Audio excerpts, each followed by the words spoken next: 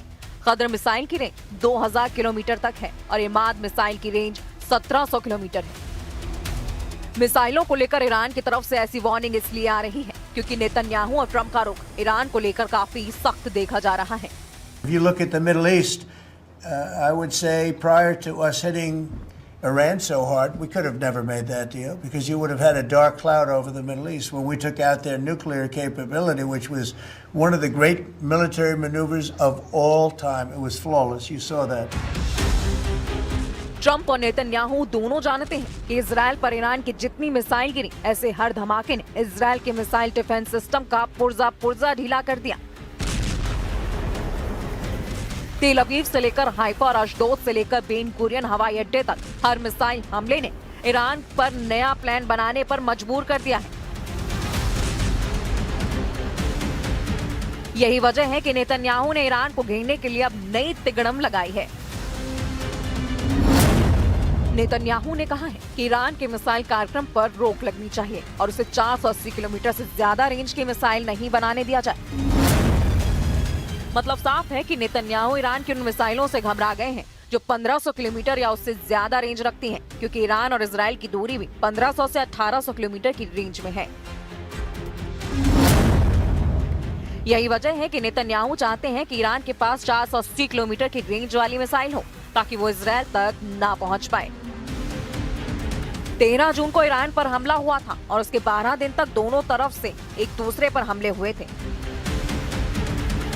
हमले दिन रात हो रहे थे। एक तरफ से फाइटर जेट तो दूसरी तरफ से बैलिस्टिक मिसाइल दागी गई। एक तरफ नेतन्याहू ने कमान संभाली जिसमें अमेरिका से भी पूरी मदद थी, तो दूसरी तरफ ईरान के सर्वोच्च नेता अली खामनेई ने मोर्चा संभाला और तमाम मिलिट्री लीडरशिप खत्म होने के बाद फौरन सेना की कमान नए कमांडरों के हाथों में दी और फिर 12 दिनों तक ईरान ने बता दिया कि इजराइल की शुरुआती स्ट्राइक के बाद उसकी मिसाइल पावर बरकरार है।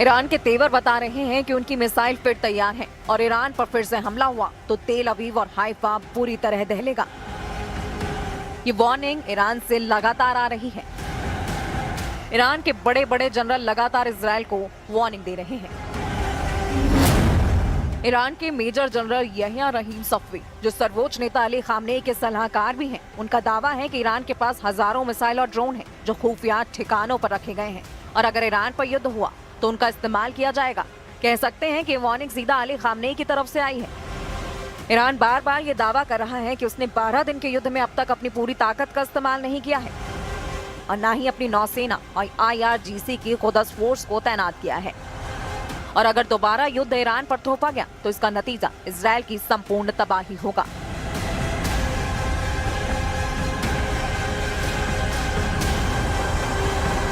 तेल अवीव से लेकर हाइफा तक दुनिया ने ईरान के मिसाइल हमलों को देखा। जमीन पर तबाही देखी, बड़ी बड़ी इमारतों को खत्म होते देखा और ये तस्वीरें नेतन्याहू के कमांड सेंटर से लेकर व्हाइट हाउस में भी देखी गईं। इसलिए ट्रंप ने भी कहा है कि ईरान और इजराइल दोनों को इस युद्ध में नुकसान हुआ है और इजराइल ने भी बड़ी चोट खाई है। इससे पहले इजराइल में विपक्ष के सांसद और पूर्व रक्षा मंत्री एविगडोर लिबरमैन कह चुके हैं कि ईरान इजराइल पर बड़ा हमला कर सकता है। लिबरमैन कह चुके हैं कि इजराइल में लोगों को बम शेल्टर की तैयारी पूरी रखनी चाहिए। एक तरह से एविगडोर लिबरमैन ने इजराइल में ईरान का खौफ फैला दिया है, यानी इजराइल में इस वक्त ईरान की मिसाइलों का सायरन बजने लगा है। इजराइल की सेना को इस बात का एहसास है कि जून में हुए युद्ध के बाद ईरान ने अपना हथियार गोदाम भर लिया है। इजराइल को भी अमेरिका से हजारों बंकर बस्टर बम सप्लाई हो चुके हैं।